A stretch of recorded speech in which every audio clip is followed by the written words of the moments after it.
जय श्री गणेश। भगवान गणेश की कृपा सदैव आप पर बनी रहे। संकष्टी गणेश चतुर्थी व्रत हर महीने के कृष्ण पक्ष की चतुर्थी को किया जाता है। भाद्रपद मास के कृष्ण पक्ष की चतुर्थी को किया जाने वाला व्रत भाद्रपद संकष्टी गणेश चतुर्थी व्रत कहलाता है।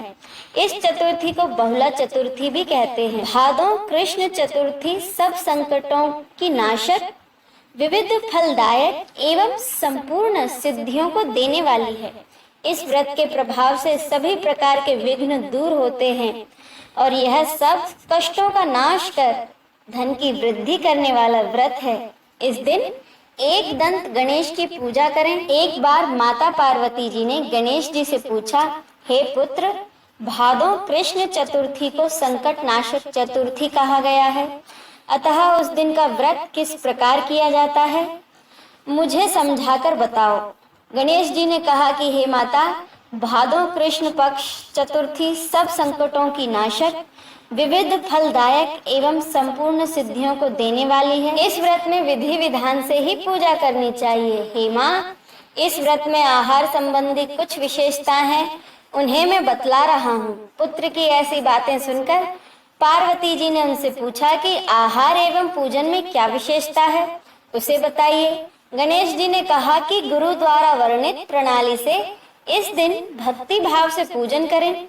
चतुर्थी के दिन प्रातः नित्य कर्म से निवृत्त हो व्रत का संकल्प करें। उसके बाद रात्रि में पूजन और कथा श्रवण करें। पूर्व काल में नल नामक एक पुण्यात्मा और यशस्वी राजा हुए।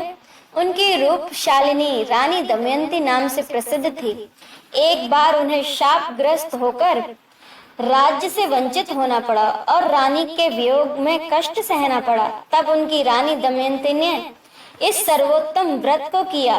पार्वती जी ने पूछा कि हे पुत्र, दमयंती ने किस विधि से इस व्रत को किया और किस प्रकार व्रत के प्रभाव से मात्र 3 महीने के अंदर ही उन्हें अपने पति से मिलने का संयोग प्राप्त हुआ, इन सब बातों को आप बतलाइए।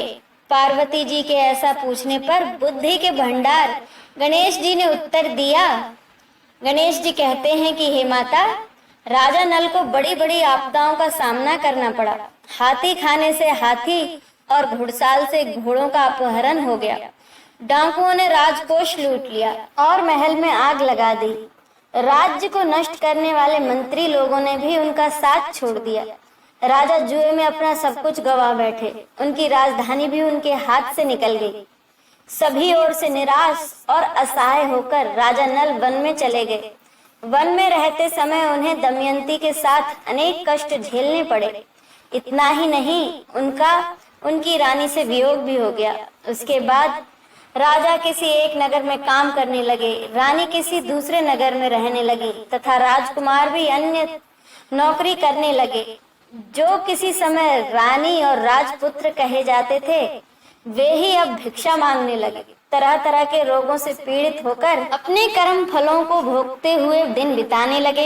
एक समय की बात है कि वन में भटकते हुए रानी दमयंती को महर्षि सरभंग के दर्शन हुए। उन्होंने उनको नमस्कार कर हाथ जोड़कर पूछा कि हे ऋषिराज, मेरा भाग्य कब लौटेगा? हे मुनिवर, आप निश्चित रूप से बतलाइए। दमयंती का यह प्रश्न सुनकर सरभंग ऋषि ने कहा कि हे दमयंती, मैं तुम्हारे कल्याण की बात बता रहा हूँ, ध्यान पूर्वक सुनो। इससे घोर संकट का भी नाश हो जाता है। यह सब कामनाएं पूर्ण करने वाला एवं शुभदायक है।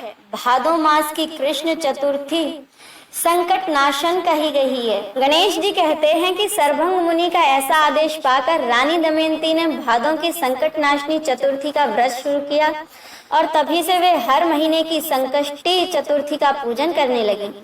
और कुछ ही समय में इस व्रत के प्रभाव से उन्हें अपने पति, राज्य, पुत्र और पूर्वकालीन वैभव आदि की प्राप्ति हो गई। जय श्री गणेश।